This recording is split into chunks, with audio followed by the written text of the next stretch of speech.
আজকের দিনটাও শুরু হয়েছে রেগুলার দিনের মতোই, কিন্তু আজকের দিনটা খুব চাপাচাপির মধ্যে গেছে। সকালে ঘুম থেকে উঠে বিছানাপত্র তুলে নিচ্ছি, তুলে ঘর পরিষ্কার করে ঘর ঝাড় দিয়ে দিলাম।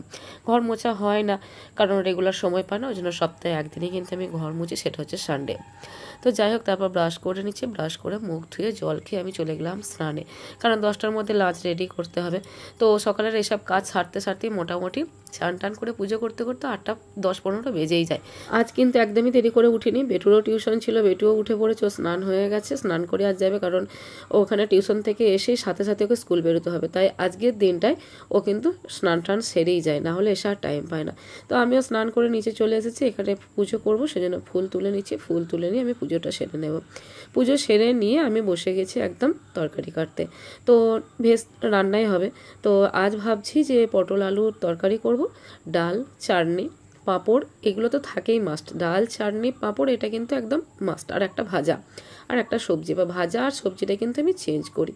তো ওদিকে দেখতে পেলেন টমেটো চাটনিটা নামিয়ে নিয়ে আমি এখানে পটলের তরকারি হবে সেই পটলটা ভাজতে বসিয়ে দিয়েছি। আর এখানে মুগের ডাল হচ্ছে, মুগের ডালটা এবার আমি সাঁতলে নিচ্ছি। হ্যাঁ, ডালটাও চেঞ্জ করা হয়, কোনো দিন মুসুর ডাল, কোনো দিন মুগের ডাল, অথবা কোনো দিন বিউলির ডাল। তবে মুগ আর বিউলির ডালটা সপ্তাহে 1-2 দিন থাকে, আর বাকি দিন কিন্তু বেশিরভাগ মুসুর ডালটাই থাকে। ওদিকে ভাতও হয়ে গেছে, দেখুন সব নামিয়ে এবার আমি টিফিনটা রেডি করে নিচ্ছি, কারণ 10টা প্রায় বাজতে যাবো করছে, তাই টিফিনটাকে রেডি করে রেখে দিলাম। তারপর ছেলে কিন্তু টিফিনটা গিয়ে দিয়ে এসেছে। তো আজকের মেনুটা আমি আরেকবার বলে দিচ্ছি কী আছে। আজ ভাজার মধ্যে ছিল আলু উচ্ছে ভাজা, আর গেছে পটল আলুর তরকারি, ডাল, টমেটোর চাটনি, পাঁপড়। তারপর তো কিছু কাজকর্ম থাকে, যেমন গ্যাস পরিষ্কার, বাসন ধোয়া, মানে টিফিন করার যে বাসনপত্র সেগুলো সব পরিষ্কার করে নিয়ে একটুখানি রেস্ট করছিলাম খাওয়া দাওয়ার পর। তো ছেলে এসে বললো যে মা, দুপুরের দিকে একটা অর্ডার আছে। তো ওই মোটামুটি 3:30-4টের দিকে ছিল, বিরিয়ানি আর চিকেন চাপের অর্ডার। সেটা রেডি করে দিয়ে আমি যে জামা কাপড়গুলো গোছাচ্ছিলাম, দেখলেন ওগুলো হচ্ছে পুরনো জামা কাপড় ছেলেদের, সেগুলো কেচে একটু মেরে দিয়েছিলাম, কারণ একজন নেবে বলেছিল। তো সেগুলোকে পাট করে নিলাম। আর আজকে অর্ডারের চাপ ভালোই ছিল, কী ছিল সেটা আপনাদের আরেকটা ব্লগ বানিয়ে আমি শেয়ার করব।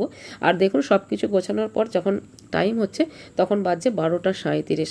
তো এতদূর পর্যন্ত তো ঠিক ছিল। তারপর উপরে এসে দেখি যে জামা কাপড়গুলো মেলা হয়নি, যেগুলো আমি দুপুরে কেচেছিলাম।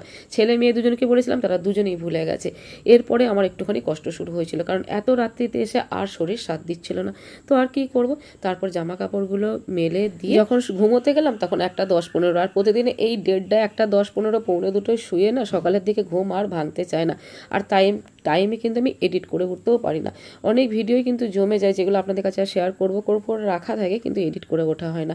তো আজকে এডিট করতে পারছি, তার একটা কারণ কি জানেন? কারণ ছেলে এখন গেছে বেড়াতে, তাই হাতে এখন অনেকটা টাইম ব্যবসা বন্ধ।